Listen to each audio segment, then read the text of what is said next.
बिस्मिल्लाहिर्रहमानिर्रहीम। कैरस रोमियो के लिए कुमक ले आया था। उसकी जज्बाती तकरीर पर अब जो लोगों ने नारे लगाए और दादो तहसीन का शोरगुल बपा किया, उससे कानों के पर्दे फटते जाते थे। कैरस को खासी देर खामोश रहना पड़ा। आहर उसने हाथ ऊपर किए तो हजूम आहिस्ता आहिस्ता खामोश होने लगा। तुम्हारे इस जोश और जज्बे ने मेरा हौसला और ज़्यादा मजबूत कर दिया है, कैरस ने कहा। मुझे यकीन हो गया है कि मैं अकेला नहीं, कौम का बच्चा बच्चा मेरे साथ है। रोमियो के मुतल्लिक कोई भी वहम तुम्हारे दिलों में है तो वो निकाल दो। मिस्र तुम्हारा वतन है, रूमी तुम्हारे बादशाह भी नहीं और आका भी नहीं। हमारा मजहब एक है और यह मुल्क तुम्हारा है। हरकुल का बेटा कस्तूनतीन भी मर गया है और जर्नैल के बेटे कॉन्स्तानस को और मलका मर्तीना के बेटे हरकलियोनास को हुकूमत दे आए हैं। उन दोनों को पाबंद कर दिया गया है कि वो अपना कोई हुक्म नहीं चलाएंगे। मुझे अब ये मुश्किल पेश नहीं आएगी कि हर हुक्म बजंतिया से लूँ। मैंने कई एहतियारात अपने हाथ में ले लिए हैं। बड़ी शर्म की बात है कि इतने कम मुसलमान इतनी दूर से आकर मिस्र पर काबज हो गए हैं और हमारी फ़ौज भागी भागी फिर रही है। मैं इस वक्त बहुत जल्दी में हूँ। अभी अभी मिस्र की सरजमीन पर कदम रखा है। यहाँ की सूरत हाल देख लूँ, फिर अपनी कार्रवाइयाँ शुरू करूँगा।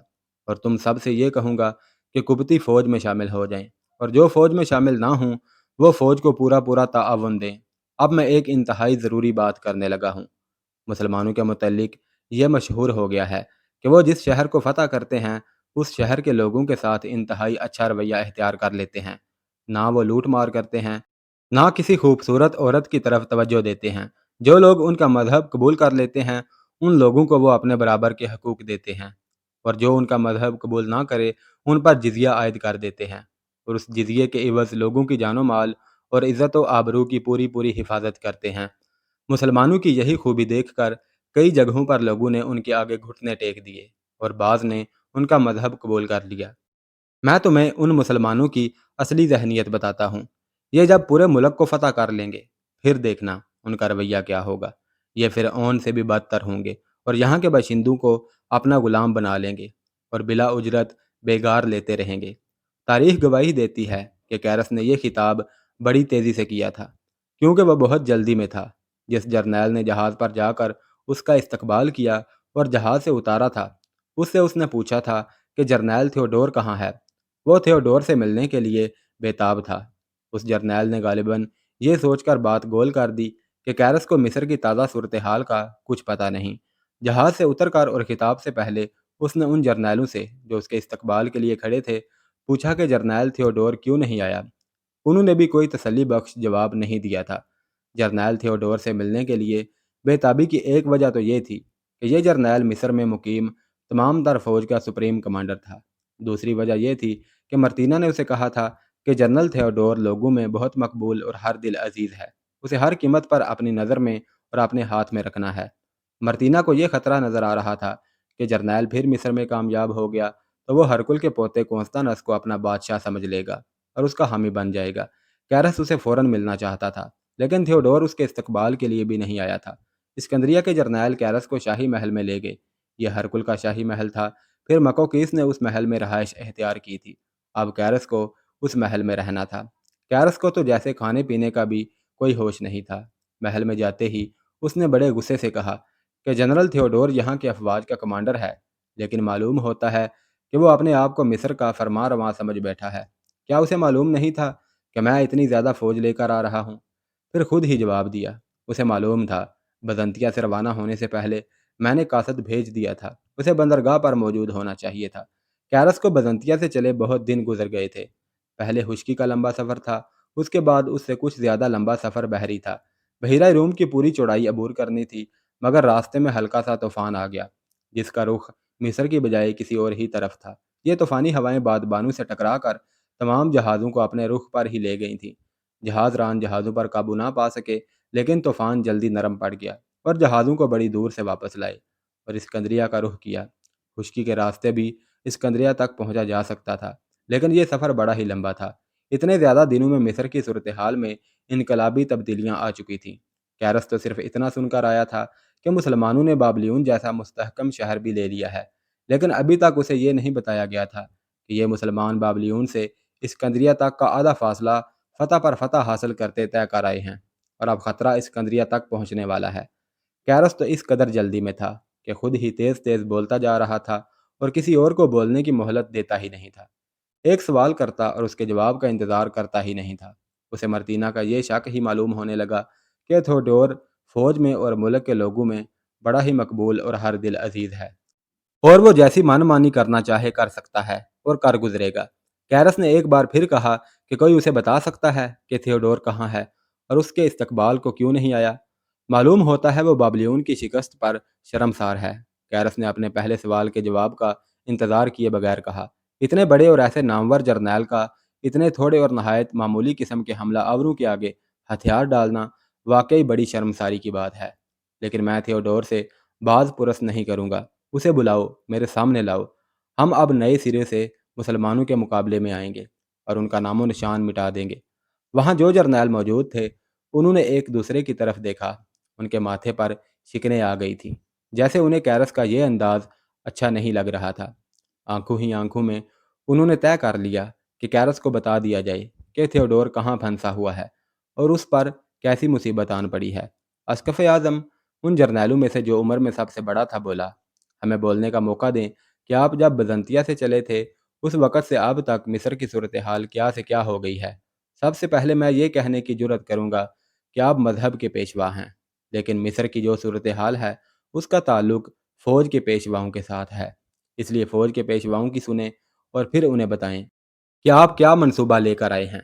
اسی لیے تو میں پوچھ رہا ہوں کہ وہ میرے سامنے آئے تو صحیح۔ وہ آپ کے سامنے اتنی جلدی نہیں آ سکتا، اس سینئر جنرل نے کہا۔ تھیوڈور اسکندریہ میں نہیں بلکہ کریون میں ہے۔ وہاں کیا کر رہا ہے؟ کیرس نے پوچھا۔ نکیوس اور کرنوت اور دوسری جگہوں سے بھاگی ہوئی فوج کو اکٹھا کر رہا ہے، جرنیل نے جواب دیا۔ عربوں کا یہ چھوٹا سا لشکر بابلیون اور ارد گرد کے وسیع و عریض علاقے پر اپنا قبضہ مستحکم کر کے پیش قدمی کر آیا ہے، اور اس نے نکیوس جیسا قلعہ بند شہر بھی لے لیا ہے۔ چھوٹی چھوٹی جگہوں پر ہماری فوج لڑے بغیر بھاگ گئی ہے، یا بھاگ نکلنے کے لیے لڑ کر کٹ مری اور کچھ بھاگ گئی۔ ان علاقوں کے لوگ اور فوجی اسکندریہ پہنچ گئے ہیں اور ابھی تک چلے آ رہے ہیں۔ جنرل تھیوڈور کریون میں اپنا محاذ مستحکم کر رہا ہے تاکہ عربوں کو وہیں روک لے اور انہیں پسپا کرنے کی کوشش کرے، ورنہ وہ سیدھے اسکندریہ پر آئیں گے۔ تو کیا اسے کمک بھیجی جائے؟ کیرس نے پوچھا، اور خود ہی کہا، لیکن میں یہ کمک کسی اور استعمال کے لیے لایا ہوں۔ اگر اس طرح تھوڑی تھوڑی کمک مختلف جگہوں پر بھیجنے لگے تو اس سے ہم کوئی فائدہ نہیں اٹھا سکیں گے۔ تھیوڈور کو کچھ نہ کچھ کمک بھیج دی جائے، بوڑھے جرنیل نے کہا۔ ہو سکتا ہے اسی سے تھیوڈور اپنے مقصد میں کامیاب ہو جائے۔ اگر نہ ہو سکا تو ہم اس کمک کو اسکندریہ کے دفاع کے لیے یہاں سے کچھ دور صف آرا کر کے عربوں کو روک لیں گے۔ کیرس نے اسی وقت حکم دیا کہ 2 دستے کریون بھیج دیے جائیں۔ کیرس اپنے ساتھ مبلغوں کا ایک بہت بڑا گروہ لایا تھا۔ اس گروہ کو اس نے بزنطیہ میں ہی ہدایت دے دی تھی کہ مصر میں جا کر وہ کیا کریں گے۔ اس گروہ میں 3 بڑے پادری تھے جو کیرس کے ہمراز اور معتمد تھے۔ اب شاہی محل میں پہنچ کر اس نے وہ صورتحال سنی جو کوئی اچھی نہیں تھی، اور جنرل تھیوڈور اس میں پھنس گیا تھا۔ اس نے اسی وقت ایک کانفرنس منعقد کر ڈالی۔ اس میں ایک تو فوج کے جرنیل تھے، دوسرے یہ 3 بڑے پادری تھے، جاسوسی کے نظام کے 2 سربراہ تھے، اور انتظامیہ کے 3-4 حاکم بھی اس کانفرنس میں بلائے گئے۔ کیرس نے دروازے بند کروا لیے کیونکہ وہ ساری کارروائی اور بات چیت رازداری میں کرنا چاہتا تھا۔ تاریخ کسی کی رازداری کو راز میں نہیں رہنے دیتی۔ کچھ عرصہ گزر جانے کے بعد کمروں کے اندر کی ہوئی باتیں کسی نہ کسی ذریعے تاریخ کے دامن میں آ پڑتی ہیں۔ کیرس کی اس کانفرنس کو بھی تاریخ بے نقاب کرتی ہے، اور بعد کے واقعات نے ان باتوں کی تصدیق کر دی تھی۔ میرے بھائیوں، کیرس نے کہا، اس حقیقت کو تسلیم کر لو کہ ہماری فوج مسلمانوں کا مقابلہ نہیں کر سکی، اور بزدلوں کی طرح مصر ان کے حوالے کر دیا ہے۔ میں نے آپ کو اس لیے اکٹھا کیا ہے کہ سوچیں کہ ہم ان عربوں کو اپنے ملک سے کس طرح نکال سکتے ہیں۔ میں تجویز پیش کرتا ہوں کہ آپ اپنے مشورے دیں، پھر ہم ایک منصوبہ تیار کر لیں گے اور اس کے مطابق فوری کارروائی کریں گے۔ میری تجویز یہ ہے کہ اپنے صرف فوجی محاذ کو ہی مضبوط کر لینا کافی نہیں۔ ہمارا محاذ ہر جگہ مضبوط تھا، لیکن ہماری فوج کسی بھی محاذ پر جم کر نہیں لڑ سکی۔ میں حیران ہوں کہ مسلمانوں نے بابلیون کس طرح لے لیا ہے۔ ہم اب اس پر بحث نہیں کریں گے۔ میں کہتا ہوں کہ ہمیں دوسرے محاذ بھی کھولنے پڑیں گے جو زیر زمین ہوں گے۔ ہم مسلمانوں کو دھوکہ دے کر شکست دے سکتے ہیں۔ لڑیں گے تو ہم فوجی محاذ پر، لیکن زمین دوز محاذ کو زیادہ مضبوط رکھیں گے۔ آپ لوگ اس پر غور کریں کہ ہم کیا کریں۔ جاسوسی اور تحریب کاری کے لیے खूबसूरत लड़कियां भेजी जाएं। एक जर्नैल ने कहा, आप सब जानते हैं कि एक खूबसूरत और नौजवान लड़की क्या कुछ कर सकती है, लेकिन यहाँ हमें जासूसी की ज़रूरत ही नहीं। कैरस ने कहा, जासूसी उस दुश्मन की जाती है जिसके मुतल्लिक मालूम ही ना हो कि उसकी अगली चाल क्या होगी और वो किधर का रुख करेगा। अरबों के उस लश्कर के मुतल्लिक हम सब जानते हैं कि सिकंदरिया की तरफ बढ़ रहा है और वो सिकंदरिया को मुहासरे में लेगा। इन अरबों की कोई बात हमसे छुपी हुई नहीं। मेरा ख्याल है कि आप लोग अपने कुछ फौजी आगे भेजा ही करते हैं, जो कबल अज वक्त आकर इतला दे देते हैं कि दुश्मन का रुख किस तरफ है और उसकी पेशकदमी की रफ्तार क्या है। मुझे आपसे इत्तफाक है असक़फ़ आज़म, एक और जर्नैल बोला। लड़कियों को ही इस्तेमाल करना है तो किसी और तरीके से इस्तेमाल करो। मेरा मशवरा है कि मुसलमानों के सिपा सालार को कत्ल करवा दिया जाए। उसे बाहर कहीं कत्ल करना मुमकिन नहीं। आसान और फौरी तरीका यह हो सकता है कि हमारी कोई लड़की एक मज़लूम और आफत ज़दा लड़की के रूप में सिपा सालार के यहाँ पनाह लेने जाए और ऐसी उस्तादी करे कि कुछ दिन सिपा सालार के साथ रहे और मौका पैदा करके उसे खाने में जहर दे दे। सिपा सालार को कत्ल कर देने से कोई फर्क नहीं पड़ेगा, कैरस ने कहा। कोई दूसरा सालार उसकी जगह ले लेगा। यह बादशाहों में होता है कि बादशाह मैदान जंग में मारा जाए तो फौज का हौसला टूट जाता है और फौज भाग उठती है। कोई जर्नैल मारा जाए या भाग निकले तो पूरी फौज पिस्पा हो जाती है। मुसलमानों के यहाँ कोई बादशाह होता ही नहीं। मैंने उन लोगों को करीब से देखा है और उनके किरदार का जायज़ा लिया है। मुसलमान अपने हुक्मरान और अपने सिपा सालार के हुक्म से नहीं, बल्कि अपने खुदा के हुक्म से लड़ते हैं, जिसे वो अल्लाह कहते हैं। उनमें डिसिप्लिन इतना ज़्यादा है कि अपने सालारों का हुक्म मानते हैं और खुद सर और सरकश नहीं होते। उनके किसी लश्कर के सारे सालार मारे जाएं, लश्कर का जज्बा और ज़्यादा बढ़ जाता है और वो आपस में इत्तफाक करके किसी को भी अपना सालार बना लेते हैं ताकि मरकज़ियत कायम रहे। वजह वही है जो मैं बता चुका हूँ कि यह मुसलमान अपने खुदा के आगे जवाबदा होते हैं। उन्हें कमज़ोर करने की कोई और तरकीब सोचें। यह भी जहन में रखें, कोई और जर्नैल बोला। मुसलमानों के सालारों से लेकर नीचे सिपाहियों तक का किरदार ऐसा है कि किसी हसीन और चालाक लड़कियों से उन्हें फांसा नहीं जा सकता, ना उनकी तवज्जो अपने अज़म और मकसद से हटाई जा सकती है। यह हकीकत है कि मुसलमानों ने मिस्र के कितने ही शहर फतह किए हैं। हमें बताया गया है कि मुसलमानों ने कभी किसी लड़की की तरफ आंख उठाकर भी नहीं देखा, बल्कि मफ्तूहा लोगों की लड़कियों की इज्जत की हिफाजत की है। मेरे दिमाग में एक तजवीज़ आई है, उस पर गौर करें। आप जानते हैं कि हज़ार मिस्री बद्दू मुसलमानों के लश्कर में शामिल हो गए थे और वह पूरी दयानतदारी से मुसलमानों की जंग लड़ रहे हैं। उनमें से बाज़ ने इस्लाम कबूल कर लिया है और अक्सरियत उनकी है जिन्होंने ईसाइयत नहीं छोड़ी और इस्लाम कबूल नहीं किया। लड़कियों के ज़रिए या उन्हें दौलत का लालच देकर अपने मकासद के लिए इस्तेमाल किया जा सकता है। एक तरीका तो ये है कि बदू मुसलमानों का साथ छोड़कर अपने घरों को वापस चले जाएं। उससे मुसलमानों का एक नुकसान ये होगा कि उनकी बेशुमार नफरी कम हो जाएगी और दूसरा नुकसान ये है कि उन बदुओं की देखा देखी जो और बदू लश्कर में शामिल होते रहे हैं, ये सिलसिला रुक जाएगा। इस काम के लिए बदुओं के सरदारों को अपने हाथ में लिया जाए। उन बद्दू सरदारों को अपने शीशे में उतारने के लिए लड़कियां काम आ सकती हैं और उन सरदारों को ज़रा जवाहरात का लालच दिया जा सकता है। इस मशवरे पर गौर किया जा सकता है। मोहम्मद जरनैल ने कहा, अगर बद्दुओं को अपने जाल में लाया जाए तो मुसलमानों को कमज़ोर करने का एक तरीका और भी इख्तियार किया जा सकता है। वो ये कि हज़ारों बद्दू मुसलमानों के साथ ही रहें, लेकिन जहाँ कहीं मौका मिले उन्हें धोखा दें और उनकी पीठ में खंजर खोप दें। मुसलमान इस लड़ाई को अपने मजहब की लड़ाई समझते हैं और उसे जहाद कहते हैं, पर जहाद को हर मुसलमान अपना फ़र्ज समझता है। हमारे सामने बद्दू ही रह जाते हैं जिन्हें हम मुसलमानों के खिलाफ इस्तेमाल कर सकते हैं।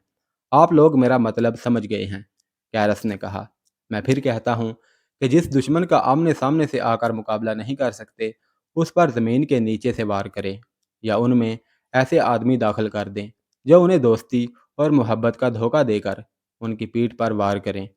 कैरस उन तीन बड़े पादरियों से मुखातिब हुआ जो उस इजलास में मौजूद थे। ये काम आप तीनों कर सकते हैं। अपने मुबल्लिगों से कहें कि वो किसी न किसी बहरूप में उन बदवों से राब्ता कायम करें और उन्हें अपने रास्ते पर लाएं। कुछ मुबल्लिग उन इलाकों में चले जाएं जिनमें बद्दू आबाद हैं, उनके सरदारों को अपने असर में ले। हम समझ गए हैं असफ़ आज़म, एक पादरी ने कहा। यह मजहब का मामला है, इसे हम और हमारे मुबल्लिग अच्छी तरह समझते हैं। वो ऐसी तबलीग करेंगे कि सिर्फ तबलीग नहीं, कैरस ने इस बादरी की बात काटते हुए कहा, मजहब का जाल भी फेंकें اور بڑی خوبصورت لڑکیاں اپنے ساتھ لے جائیں، جنہوں نے اپنے اوپر مذہب کا پردہ ڈال رکھا ہے، لیکن در پردہ وہ سرداروں پر اپنے حسن و جوانی کا طلسم طاری کریں اور انہیں اپنے جال میں لے لیں۔ اگر آپ کہیں کہ مذہب اس فریب کاری کی اجازت نہیں دیتا تو میں نہیں مانوں گا۔ اپنے مقصد کو دیکھیں۔ اگر آپ مذہب کے ہی دائرے میں گھومتے پھرتے رہے تو یہ دائرہ تنگ ہوتا جائے گا اور مصر میں اسلام کا دائرہ وسیع ہوتا چلا جائے گا۔ اپنے مذہب کے فروغ کے لیے ایسی حرکت کرنے سے نہ ڈریں جو مذہب کے منافی ہی کیوں نہ ہو۔ ہمیں عیسائیت کے تحفظ کے لیے اسلام کو نقصان پہنچانا ہے۔ اگر اس مقصد کے لیے آپ کوئی گناہ کرنا پڑتا ہے تو کر گزریں۔ وہاں انتظامیہ کے 2-3 حاکم موجود تھے، ان میں جاسوسی کے شعبے کے سربراہ بھی تھے۔ وہ اس قسم کی فریب کاریوں میں خصوصی مہارت رکھتے تھے۔ ان کے ماتحت کام کرنے والے لوگ ان سے بھی زیادہ ہوشیار اور استاد تھے۔ یہ رومیوں کی شہنشاہی تھی۔ تاریخ ایسی کہانیاں سناتی ہے کہ بادشاہ کس طرح لڑکیوں اور دولت کو استعمال کیا کرتے تھے۔ اسکندریہ کے اس محل میں جو حرم تھا، اس میں ایک سے بڑھ کر ایک حسین ہوشیار لڑکی موجود تھی۔ یہ ایک جھلک ہے اس کانفرنس کی کارروائی اور گفت و شنید کی۔ مجاہدین اسلام کے لیے بڑے ہی پرکشش پھندے اور ہم رنگ و زمین دام تیار کیے گئے تھے۔ ادھر مجاہدین اللہ کے حکم سے اللہ پر ہی بھروسہ کیے اسکندریہ کی طرف بڑھے آ رہے تھے۔ انہوں نے کبھی ایسے ہتھ کنڈے اور فریب نہیں سوچے تھے جو کبیرہ گناہوں کے زمرے میں آتے تھے۔ مجاہدین کے اس لشکر کے ساتھ عورتیں بھی تھیں اور ان میں شارینہ اور روزی اور اس جیسی چند ایک بڑی حسین لڑکیاں تھیں جو رومی یا مصری تھیں، اور انہوں نے اسلام قبول کر کے ان مجاہدین کے ساتھ شادیاں کر لیں جو ان کے دلوں میں اتر گئے تھے۔ وہ اپنی خدمات پیش کرتی تھیں کہ انہیں اجازت دی جائے تب وہ رومی جرنیلوں کو گمراہ کر دیں، لیکن اسلام میں رہ کر کوئی سپہ سالار انہیں ایسی اجازت نہیں دے سکتا تھا۔ مجاہدین کے پاس صرف جاسوسی کا ایک شعبہ تھا، جس کے مجاہدین آگے جا کر ہر بحروپ دھار لیتے اور دشمن کے علاقے میں فریب کاری اور اداکاری سے کام لیتے اور اپنے سپہ سالار کے لیے نہایت اہم خبر لے آتے تھے جو سپہ سالار کے کام آتی تھی۔ ان جاسوس مجاہدین نے اپنے لشکر کو خوفناک خطروں سے بچایا تھا۔ اس کانفرنس میں کیرس نے جرنیلوں اور دیگر شرکاء کو آخری منصوبہ تیار کر کے احکام اور ہدایات دیں اور پھر کانفرنس برخاست ہوئی۔ کیرس نے پھر جنرل تھیوڈور کے متعلق باتیں شروع کر دیں اور اس بیتابی کا اظہار کیا کہ وہ جنرل تھیوڈور سے بہت جلدی ملنا چاہتا ہے۔ یہ تاریخ کی ورق گردانی کر کے دیکھیں کہ جس وقت یہ کانفرنس چل رہی تھی اس وقت جنرل تھیوڈور کہاں تھا اور اس سے پہلے اور بعد اس پر کیا گزری تھی۔